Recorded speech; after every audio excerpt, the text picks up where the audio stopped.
మొక్కలు ముందు చేసిన పెట్టిన అంతే ఇంకా మళ్ళీ ఒకసారి చూద్దాం మొత్తం రాజమంటే మంచి సంగారెడ్డి జిల్లాలో రేణుకా ఎల్లమ్మ తల్లి జాతర ఉత్సవాలు ఘనంగా జరుగుతున్నాయి. ఈ కార్యక్రమానికి ముఖ్య అతిథిగా సంగారెడ్డి మాజీ ఎమ్మెల్యే జగ్గారెడ్డి హాజరయ్యారు.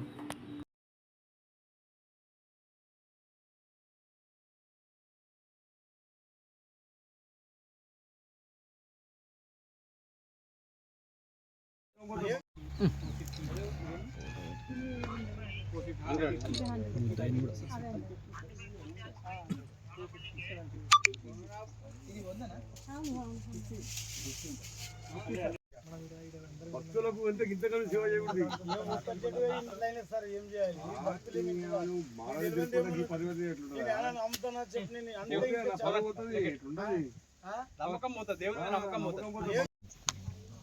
కొంచెం అది హోమ్ మినిస్టర్ కి ఫోన్ వచ్చి డిస్టర్బ్